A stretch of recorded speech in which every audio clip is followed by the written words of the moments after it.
Hello दोस्तों, हमारे YouTube family आप लोग का स्वागत है। काजल लोकगीत में आप लोग के नाच गाना लाई हूँ। हमारा गाना जैसे हो कमेंट में ज़रूर बताना। ढेर सारा प्यार दुलार दीजिए।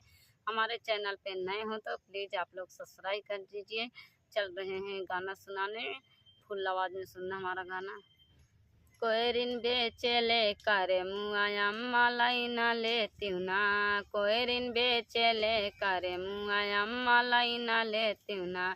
ओही रे कोरिनिया के खेतिया न बारिया, ओही रे कोरिनिया के खेतिया न बारिया। अपन छोटी की कोलैया अम्मा दैना देती ना, अपन छोटे की कोलैया अम्मा दैना देती ना। कोयरिन बेचे ले करे मुआ अम्मा लैना लेती ना, कोयरिन बेचे ले करे मुआ अम्मा लैना लेती ना। ओही रे कोरिनिया के बागन बगैचा, ओही रे कोरिनिया के बागन बगैचा। अपन छोटे काने मुलवा अम्मा दैना देती ना, अपन छोटे काने मुलवा अम्मा दैना देती ना। कोयरिन बेचे ले करे मुआ अम्मा लैना लेती ना, कोयरिन बेचे ले करे मुआ अम्मा लैना लेती ना।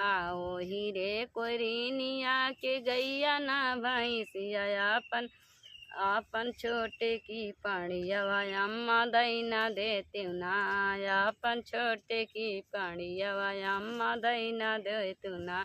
कोयरिन बेचे ले करे मुआ अम्मा लैना लेती ना, कोयरिन बेचे ले करे मुआ अम्मा लैना लेती ना। ओही रे कोरिनिया के घरवा ना दुआरवा, ओही रे कोरिनिया घरवा ना दुआरवा। अम्मा अपन छोटे की कोठरिया अम्मा दैना देती ना, अपन छोटे की कोठरिया अम्मा दैना देती ना। कोयरिन बेचे ले करे मुआ अम्मा लैना लेती ना, कोयरिन बेचे ले करे मुआ अम्मा लैना लेती ना। ओही रे कोरिनिया के बिटिया न बेटवा, ओही रे कोरिनिया के बिटिया न बेटवा। हमर लाहुरी ना नदिया अम्मा दैना देती ना, हमारी लाहुरी ना नदिया अम्मा दैना देती ना। कोयरिन बेचे ले करे मुआ अम्मा लैना लेती ना, कोयरिन बेचे ले करे मुआ अम्मा लैना लेती ना।